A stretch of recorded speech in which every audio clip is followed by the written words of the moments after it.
Hello everyone. Today, I'll continue telling you the story of the single mother Dieu Hân. I hope you enjoy watching the video. Before dawn had even broken, Dieu Hân jolted awake. It was just past 5 o'clock. The small room was still wrapped in the pale gray of early morning. She sat up very quietly, afraid of waking Tom. Last night, Hân had barely slept, startled by the sound of passing cars, then haunted by dreams of Tom lying motionless on a hospital bed, his face ashen under the cold white lights. Hân took a deep breath, reminding herself that she was not allowed to collapse. She prepared a simple breakfast for the two of them, then gently woke Tom for school. The boy rubbed his eyes, still half asleep, but obediently followed his mother. Watching him shoulder his backpack, Hân felt a sharp ache in her chest. He was still too young to understand why his mother was always in a hurry, why his father still hadn't come home. After dropping Tom off at school, Hân didn't go home to rest. She returned to the small garden behind the house. The plot wasn't large, grass growing sparsely here and there, but it was her only hope at the moment. She rolled up her sleeves, turned over each bed of soil, picked out stones one by one. Sweat soaked through her shirt even though the sun had only just begun to rise. She planned to plant more morning glory mustard greens, a few rows of scallions, nothing that would sell for much, but every bit she saved could help cover Tana's hospital bills. With every strike of the hoe, Hân's heart felt heavier. Tana's condition hadn't changed. He was still in a coma, the machines humming steadily, and the doctors repeated the same familiar line. "We're monitoring him closely." No promises. No timeline. Each time she heard it, Hân could only nod, trying to hide the despair swelling in her chest. At noon she squeezed in more work, taking on odd jobs to earn extra money. By afternoon, she rushed to the hospital again.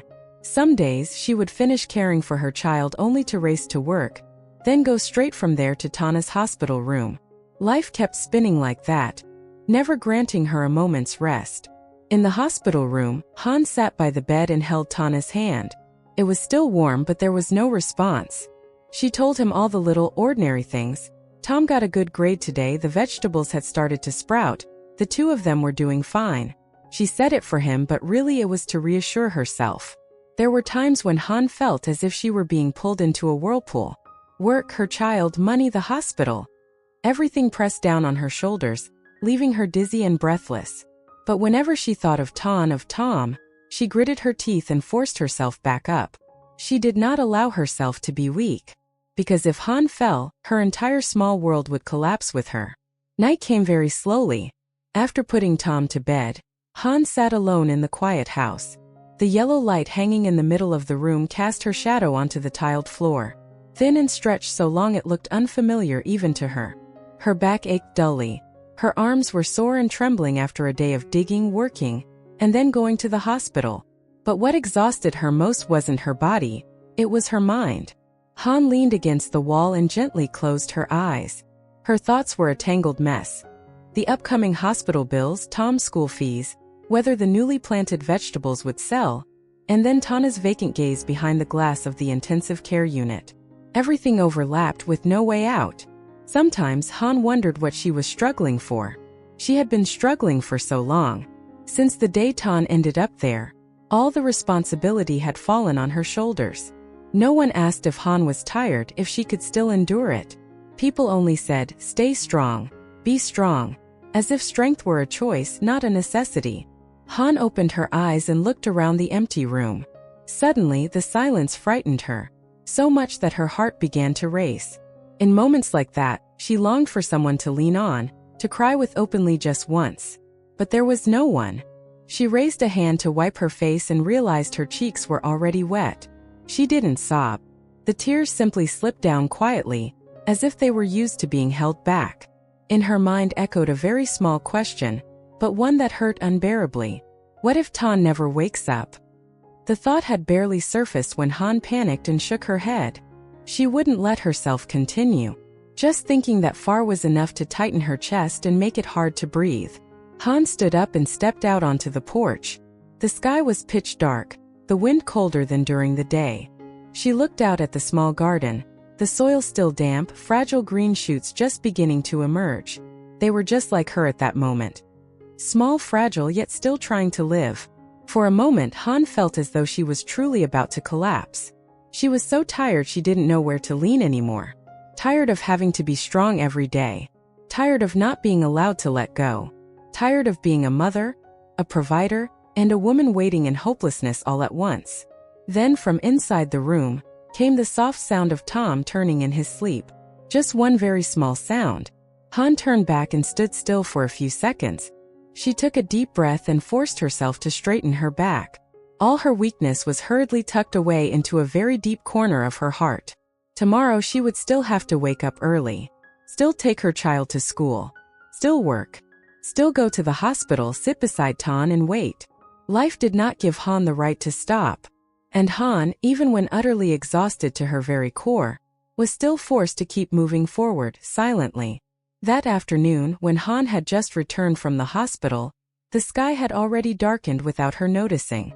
She parked her motorbike in front of the gate, one hand carrying a bag of food she had bought in a hurry for dinner. Her whole body felt drained, her mind empty after hours of sitting beside Tana's hospital bed, listening to the steady, haunting rhythm of the machines. As she bent down to unlock the gate, Han suddenly heard a woman's voice behind her. Not loud but very clear. "Excuse me, are you dieu? Han froze. She turned around instinctively, on guard. Standing in front of her was a stranger, a thin woman simply dressed but neat and clean. Her hair was tied low, a few silver strands mixed into the dark black. Her face was barely made up, yet her eyes were strikingly deep, so deep that Han felt as though she were being seen through. "Who are you?" Han asked cautiously. The woman didn't answer right away. She studied Han for a long moment, her gaze lingering on Han's face, then sliding down to her slender hands, to the fresh scrape on her wrist. That look wasn't curious, it was more like pain. "I just want to ask you a few things," the woman said slowly. "If it's inconvenient, I'll leave." Han tightened her grip on the bag strap. "What do you want to ask?" "How long have you lived here?" the woman continued, her tone as casual as small talk. Han frowned. "Why do you ask?" The woman pressed her lips together slightly, then asked again. "You have a son named Tom, right?" Han's heart skipped a beat. She couldn't remember ever sharing that with a stranger. She couldn't understand how the woman in front of her knew so much. "Where did you hear that?" Han's voice lowered. The woman let out a soft breath, her eyes trembling slightly. "An acquaintance mentioned it." She paused, then added, "How old is he now? Does he get sick often?" The stream of questions began to irritate Han, not because of curiosity, but because of the way the woman asked. Too detailed, too concerned, far beyond what a stranger should be. "I'm sorry," Han said curtly. "I'm not comfortable sharing my family matters."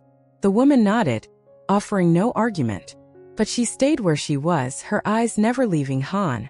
"Your husband is in the hospital, isn't he?" That question made Han go rigid. It felt as if someone had touched an open wound. Her chest tightened, her breathing grew quicker. "That has nothing to do with you," Han said coldly. The woman fell silent. After a moment, she spoke very softly. "You've been through a lot." Just one sentence. But it left Han so unsettled that she didn't know how to respond. The woman looked at her with an expression filled with unmistakable remorse, as if something heavy were weighing on her heart. "I don't mean to disturb you," the woman continued. "It's just that there are some things, if you don't know them sooner, they'll only be harder later." Han stared at her, her heart pounding.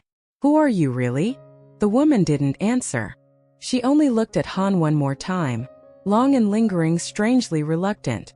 "I'll come back tomorrow," she said, her voice lower. "If you allow it." Without waiting for a reply, the woman turned and walked away. Before stepping out of the gate, she paused briefly, glanced toward the small garden behind the house, the young vegetable beds just beginning to sprout, then let out a very soft sigh. The gate closed. Han stood there, her heart pounding so hard her ears rang. She couldn't understand how a stranger could know her life so well. But what unsettled her most was the woman's gaze. It wasn't curiosity. It wasn't scrutiny. It was like someone who had stood on the edge of her life for a very long time, and had only now found the courage to step closer. The next morning, Han arrived at the hospital earlier than usual. She stopped by the cashier's counter to ask about the next advance payment for Tana's hospital fees. She had barely slept the night before, her mind constantly calculating who she could still borrow from, what else she could sell, or which payment she might ask to delay. Every number weighed heavily on her chest. The cashier typed for a while, then looked up. "Ms. Han, right? Part of today's hospital fee has already been paid." Han froze. "Paid already?" "Yes," the clerk nodded. "Someone came early this morning and paid it for you." Han's heart raced. "Who was it? Did they leave a name?" The clerk shook her head. "No. They just said they were paying on behalf of the ICU patient. They didn't leave any information." Han stood still. A strange chill ran down her spine. She didn't know anyone who could have done this. Family or friends, if they helped, they would have told her. As for a stranger, why would they? "Do you need a receipt?" the clerk asked, pulling Han back to reality. Han shook her head, her hands trembling slightly. "No, that's not necessary." She walked slowly toward Tana's room. Each step felt heavier than usual. Unbidden, the image of the mysterious woman from yesterday surfaced in her mind. Her somber eyes, her gentle yet burdened voice, the words, "You've been through a lot," echoing with unsettling clarity. Han pushed open the door. Tan was still there, motionless as always. The machines continued their steady, cold hum. Han sat down beside the bed and held his hand. It was still warm, but her nose suddenly stung. "Do you know?" Han whispered. "Someone helped us."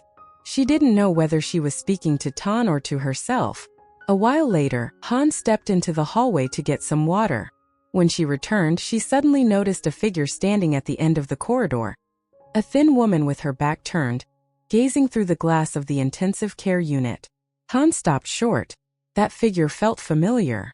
Before Han could call out, the woman turned away, walking slowly but decisively toward the stairs. Han stood frozen for a few seconds, then instinctively ran after her. "Ma'am," Han called. The woman stopped and turned around. It was the same face as yesterday, the same deep, weary eyes. "Was it you who paid the hospital fees for me?" Han asked directly, her heart pounding. The woman looked at her for a long moment. In that instant, her gaze softened, as if something inside had cracked, only to be tightly suppressed again. "I only did what I should have done," she said quietly. "But why?" Han almost pleaded. "I don't know you. I can't accept this." The woman shook her head. "Don't think too much. When you're able, help someone else." She turned to leave. Han stepped forward, her voice trembling. "At least, can you tell me your name?" The woman halted. Her hand tightened around her bag strap, ever so slightly. A heavy silence stretched between them. "Not yet," she said in a low voice. Knowing too soon might not make things any easier. Then she walked away without looking back. Han stood alone in the crowded hospital corridor, yet felt strangely empty. Tears slipped down her face without her realizing it. Not because of the hospital fees, but because of the quiet, unseen care, as if someone had been watching over her life for a very long time. That evening, when she returned home, Han looked at the small garden in front of the house. The young vegetable shoots were a little taller than yesterday. She suddenly remembered the woman's gaze when she had looked at that garden, filled with sorrow yet painfully familiar. Deep inside, a vague thought began to take shape. That woman was not simply a stranger. That night, Han did not sleep deeply. She drifted off without realizing it, but her sleep was restless and heavy. In her dream, Han found herself returning to an old house, a low tin roof, walls stained with peeling, flaking plaster. Little Han was still very young, standing in the doorway, clutching a torn doll tightly to her chest. In front of her stood a woman. The woman had her back turned, thin-framed, with long hair tied low. On her left wrist, right near the joint, there was a thin old scar, long and faded. The woman said nothing. She stood there for a moment, then slowly walked away. "Don't go!" Han cried out in her dream, running after her. But the more she ran, the farther the distance grew. The woman never turned back. Just before disappearing, she spoke one soft sentence, like a breeze brushing past an ear. "Live properly, my child. No matter what." Han jolted awake. Her chest rose and fell violently, her heart pounding so hard it hurt. Her forehead was drenched in sweat. The words from the dream still echoed clearly, so clearly that they made her shiver. Live properly. That was the only sentence Han still remembered from the woman who had given birth to her. A sentence she used to repeat many times, before vanishing from Han's life as if she had never existed. Han sat up, clutching her head. She told herself it was just a dream, just the result of extreme exhaustion. But the unease did not fade. The next morning, while Han was preparing food for Tom to take to school, the smell rising from the pot made her freeze. Mung bean porridge. She couldn't remember when she had decided to cook it. Her hands had simply followed habit. When she ladled it into a bowl and saw the softened beans breaking apart, Han suddenly went still. When she was little, every time she fell seriously ill, that woman used to cook her the very same porridge. No scallions, no pepper. Just mung beans simmered until soft with a pinch of salt. Back then she would always say, "Eat. You'll feel less tired." Han held the bowl, her hands trembling. She suddenly remembered the strange woman's eyes at the hospital the day before, the way she stood far away, only looking through the glass, not daring to step inside, and the way she had tightly gripped her bag strap when Han asked her name. But the detail that left Han with almost no doubt was the scar. A thin scar right on the left wrist. When she was a child, Han had seen that scar while the woman washed dishes in the kitchen. She had said it was from cutting her hand when she was young. A very distinctive scar, not large but long and slightly curved. Yesterday, when the strange woman paused by the hospital stairs, under the fluorescent light, Han had seen it. Exactly in that same place. Han set the bowl down hard on the table. Her heart raced, her ears ringing. All the scattered pieces suddenly fell into place, slowly, mercilessly. The sorrowful gaze. The overly detailed questions about Tom. The hospital fees paid without a name. The words, "You've been through so much." And that scar. Han collapsed into a chair, wrapping her arms tightly around herself. Her throat tightened. She didn't cry right away. She only felt hollow inside, cold to the very core. If it really was her, why appear only now? And if they met again, what was she supposed to call her? Outside, a light breeze passed over the young vegetable shoots. Life went on, calm and cruel at the same time, while inside Han an old crack had been touched again, hurting so badly she didn't know how to hide it. Han knew that sooner or later, that woman would return. And when that happened, Han wasn't sure she would still be calm enough to pretend she knew nothing. That afternoon, Han met the woman again in the hospital corridor. No appointment. No warning. As Han stepped out of Tana's room and turned around, she saw her there, leaning against the wall, hands clasped together, as if she had been standing there for a long time. Their eyes met. Han didn't avoid it anymore. "Are you?" Her voice trembled but was firm. "Are you the one who gave birth to me?" The question fell into the stark white corridor, clear and merciless. The woman froze. She looked at Han, her lips trembling. In the next instant, everything she had been holding together for days collapsed. She raised a hand to cover her mouth, her shoulders shaking, then broke down in tears, silent but suffocating with pain. "I'm your mother," she sobbed. "It's me, Han. I'm so sorry." Han went numb. She stood there as if nailed to the floor. Her ears rang, the surrounding sounds fading away. She stared at the woman crying in front of her, the woman who had just called her daughter, and found herself unable to breathe. "That's impossible." Han shook her head, her voice hoarse. "My father said my mother left. No one knew where she went. He said she had left a long time ago." The woman clutched her chest, crying so hard she had to lean against the wall to stay upright. "I didn't abandon you. I never wanted to abandon you." She looked up at Han, her eyes red and desperate. "Back then, I was forced to leave. I had no choice. I thought if I went away you would have a less painful life." Han let out a soft laugh, a laugh with no joy in it. "A less painful life?" she repeated. "Do you know how I lived?" The woman choked, unable to answer. "I grew up with only my father," Han continued, her voice shaking. "I always thought my mother didn't need me. I thought, if she were still alive she wouldn't want to look for me." She took a deep breath, trying to stay calm, but tears still overflowed. "And now you appear at the time when I'm most exhausted, most broken, and tell me you're my biological mother. How am I supposed to believe that? The woman took a step forward, then stopped, not daring to touch Han. I didn't dare acknowledge it because I was afraid, she said, her voice breaking. Afraid you would hate me. Afraid you would chase me away. I only wanted to look at you from afar. Han looked at her for a long time. In those eyes she saw not only regret, but also a pain buried for decades. Yet at the same time inside Han, a very high wall still refused to fall.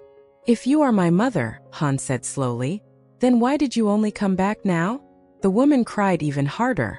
Because I was a coward, she admitted. Because I didn't have the courage to face you.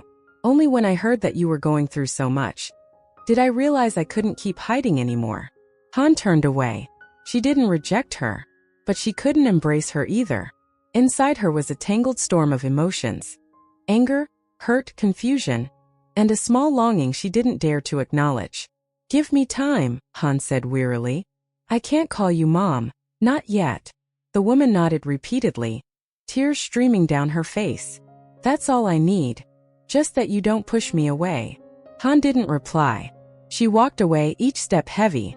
Behind her, the sound of restrained sobbing echoed softly, like a belated apology stretching across an entire lifetime. Han knew. This moment had changed everything. But an old wound cannot heal with just one word, mother. They sat facing each other on a stone bench at the end of the hospital corridor. Dusk had fallen, yellow lights casting long shadows of two women who were strangers, yet painfully familiar. Han avoided her mother's eyes. She was afraid that one glance would tear down every defense she had built. Tell me, Han said quietly. I want to hear the truth. The woman lowered her head, hands trembling. I left back then, she confessed. Not because I didn't love you, but because I was weak. She spoke of poverty, of a hot-tempered husband, of resentment she couldn't bear. She thought leaving for a while would calm everything. She thought she would return. But a few months later I regretted it, the woman whispered. I came back. And then? Han asked. The woman broke down. The house was empty. Your father had taken you away. No message. No trace. Han felt her chest tighten. He thought I abandoned you, the woman said. And I spent decades trapped in guilt. So he said you disappeared, Han murmured. And when you returned, we were gone. A cruel circle, no way out. I searched everywhere, the woman pleaded. But back then there were no phones, no internet. I truly lost you. Han remembered her father raising her alone.